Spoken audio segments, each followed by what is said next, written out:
أعوذ بالله من الشيطان الرجيم بسم الله الرحمن الرحيم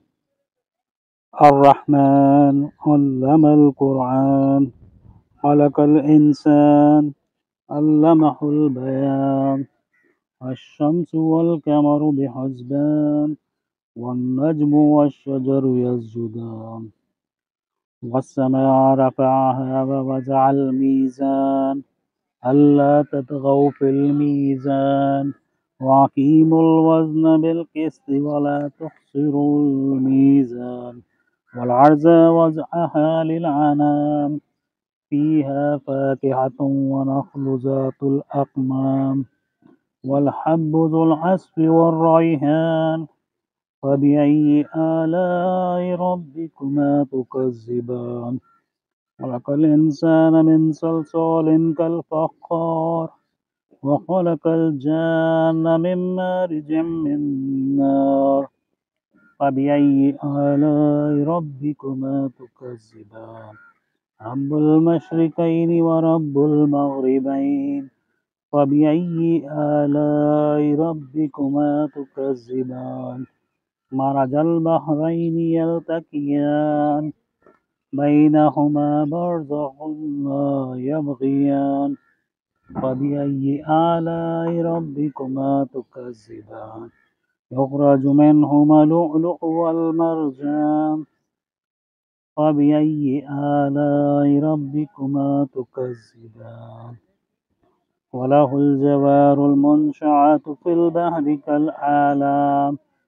فبأي آلاء ربكما تكذبان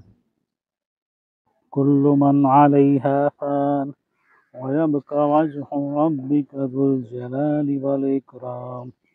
وبأي آلاء ربكما تكذبان يسأل من في السماوات والأرض كل يوم هو في شان فبأي آلاء ربكما تكذبان سنفرغ لكم أيها الثقلان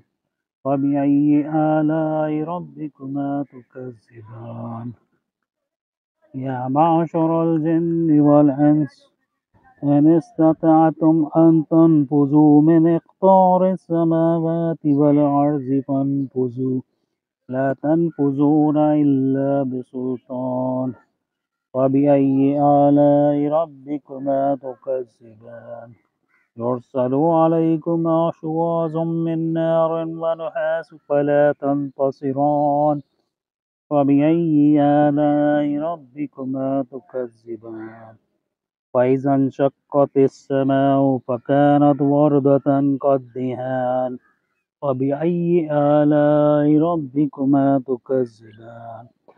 ويومئذ لا يسأل عن ذنبه إنس ولا جان فبأي آلاء ربكما تكذبان يعرف المجرمون بسيماهم فيؤخذ بالنواصي والأقدام فبأي آلاء ربكما تكذبان هذه جهنم التي يكذب بها المجرمون يطوفون بينها وبين حميم آن فبأي آلاء ربكما تكذبان ولمن خاف مقام ربه جنتان فبأي آلاء ربكما تكذبان ذواتا أفنان فبأي آلاء ربكما تكذبان فيهما عينان تجريان وبأي آلاء ربكما تكذبان فيهما من كل فاكهة زوجان وبأي آلاء ربكما تكذبان متكئين على فرش بطائنها من استبرق جنتين دان فبأي آلاء ربكما تكذبان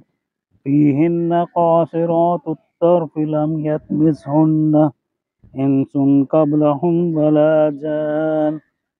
فبأي آلاء ربكما تكذبان كأنهن الياقوت والمرجان فبأي آلاء ربكما تكذبان هل جزاء الإحسان إلا الإحسان فبأي آلاء ربكما تكذبان ومن دونهما جنتان فبأي آلاء ربكما تكذبان فيهما عينان نضاختان فبأي آلاء ربكما تكذبان فيهما فاكهة ونخل ورمان فبأي آلاء ربكما تكذبان فيهن خيرات حسان فبأي آلاء ربكما تكذبان لم يطمثهن إنس قبلهم ولا جان فبأي آلاء ربكما تكذبان متكئين على رفرف خضر وعبقري حسان فبأي آلاء ربكما تكذبان تبارك اسم ربك ذي الجلال والإكرام